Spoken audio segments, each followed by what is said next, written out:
Hello students, today I am going to explain the chapter Control and Coordination, which is the second chapter of biology that concern with standard 10th, and today I am going to discuss stimuli.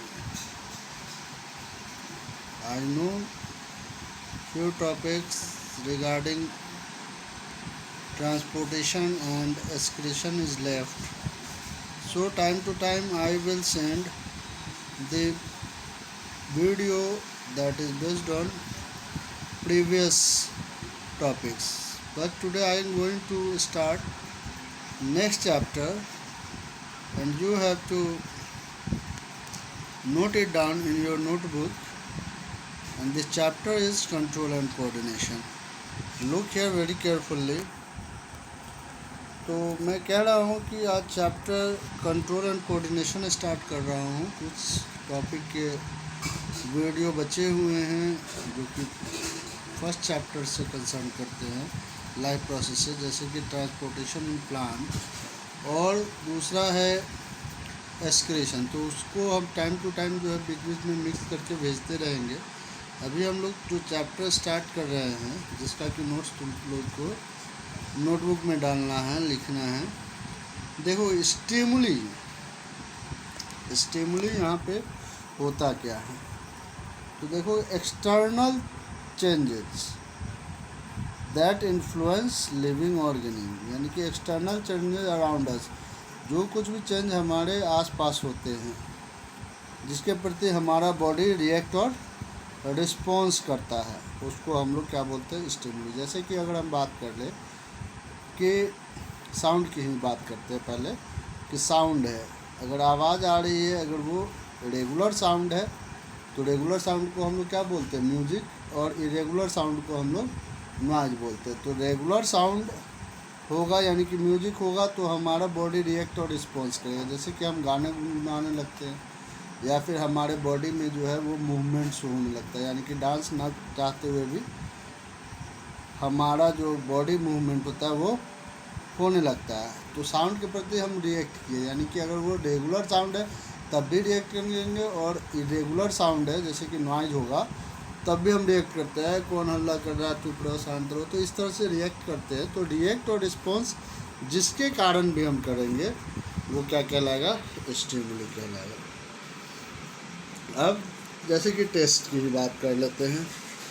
तो test की अगर बात कर ले तो test अगर अच्छा test है तो और बुरा टेस्ट है तो दोनों ही स्थिति में हम क्या करते हैं, रिएक्ट करते हैं। अच्छा टेस्ट है तो वाह कितना अच्छा खाना बना है, अगर ख़राब टेस्ट है तो हम क्या कहते हैं, कितना बेकार खाना बना है। नहीं, तो ये टेस्ट के प्रति भी हम रिस्पॉन्स लेते हैं। स्मेल, अगर अच्छा स्मेल है तो 2 बार ऊपर की तरफ सांस लेंगे, और गंदा स्मेल है तो हम क्या करते हैं, थूक फेंकेंगे, ये राम कितना जो है बैड स्मेल है, छी भागो यहाँ से। तो ये रिएक्ट और रिस्पॉन्स जिसके कारण भी करेंगे वो सारा जो है स्टिमुली कहलाएगा। तो जैसे कि हम लोग जानते हैं कि वी हैव सेंस ऑर्गन, यानी कि हम लोगों के पास क्या है, सेंस ऑर्गन है।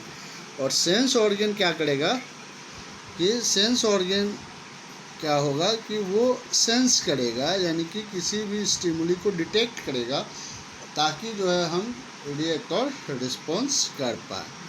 तो जैसे कि सेंस ऑर्गन हम सभी जानते हैं कि there are 5 sense organ in our body, eye, ear, nose, tongue and skin. ठीक है, तो इन सभी से हम डिफरेंट टाइप्स के जो है स्टिमुली को रिसीव करते हैं। जैसे कि अगर हम बात करें आई की बात करें तो आई से हम लोग क्या रिसीव करेंगे, फोटो, यानी कि लाइट रिसीव करेंगे।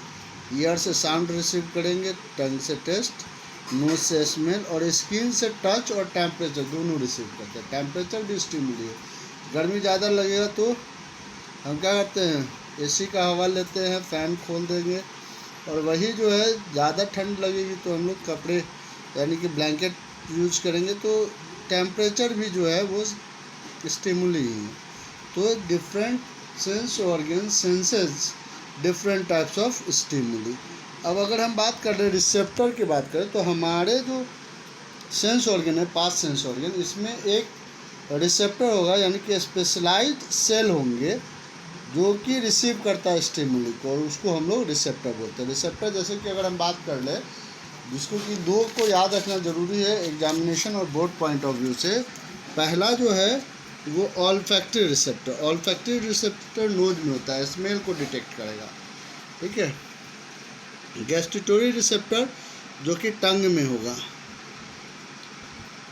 और इससे जो है हम टेस्ट रिसीव करेंगे। ये दोनों को याद रखना ज़रूरी है, क्योंकि जो है ये दोनों जो रिसेप्टर है वो एनसीईआरटी बेस्ड है, तो एनसीईआरटी का एक भी टॉपिक छूटना नहीं चाहिए।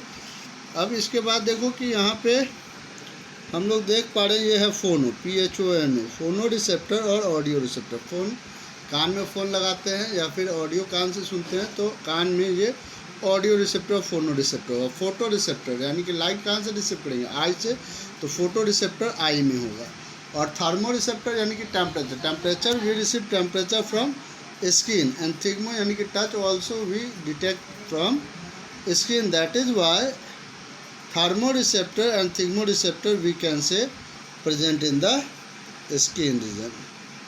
अब यहाँ चैप्टर जो है वो कंट्रोल एंड कोऑर्डिनेशन है। तो कंट्रोल कोऑर्डिनेशन है, तो कोऑर्डिनेशन क्या होता है, तो interaction of various parts to control और perform a function of body. किसी भी फंक्शन करने के लिए हमारे बॉडी में बहुत सारे सिस्टम होते हैं। तो सिस्टम में बहुत सारे ऑर्गेन होते हैं, और वो सारे ऑर्गेन अगर एक दूसरे से इंटरेक्ट नहीं करेगा तो फंक्शन जो है अच्छी तरह से नहीं हो पाएगा, और कह सकते हैं कि फंक्शन प्रभावित होगा। जैसे कि डाइजेस्टिव सिस्टम की बात करें, तो डाइजेस्टिव सिस्टम में माउथ आएगा, ऑसोफेगस आएगा, स्टमक आएगा, स्मॉल इंटेस्टाइन, लार्ज इंटेस्टाइन, तो और इसके साथ जो है लीवर और पैंक्रियाज और सैलिवरी ग्लैंड ऑल्सो एसोसिएटेड। तो this glands and parts of body should be control and coordinate to complete the digestion process। अब देखो, तो कंट्रोल एंड कोऑर्डिनेशन जो ह्यूमन बींग्स में होता है वो दो सिस्टम के द्वारा होता है। एक जो है वो नर्वस सिस्टम और दूसरा है एंडोक्राइन सिस्टम। नर्वस सिस्टम में ब्रेन ये सब आएंगे, इस पर हम लोग डिस्कस करेंगे नेक्स्ट लेक्चर में। और एंडोक्राइन सिस्टम की भी हम लोग बात करेंगे, जिसमें भी बहुत सारे ग्लैंड्स आते हैं, जैसे कि पिट्यूटरी ग्लैंड हो गया, पैंक्रियाज, हाइपोथैलेमस और टेस्टिस, ओवरी, ये सारे जो है ग्लैंड, जिसकी चर्चा हम लोग नेक्स्ट वीडियो में करेंगे। उम्मीद है कि इसमें जो कुछ भी हम डिटेल किए हैं वो सभी को समझ में आया होगा। अगर कोई तरह का प्रॉब्लम हो तो कमेंट सेक्शन में उस प्रॉब्लम को डालोगे, और जो नोट्स है उसका हम फॉर्मेट भेज दे रहे हैं तुम लोगों को,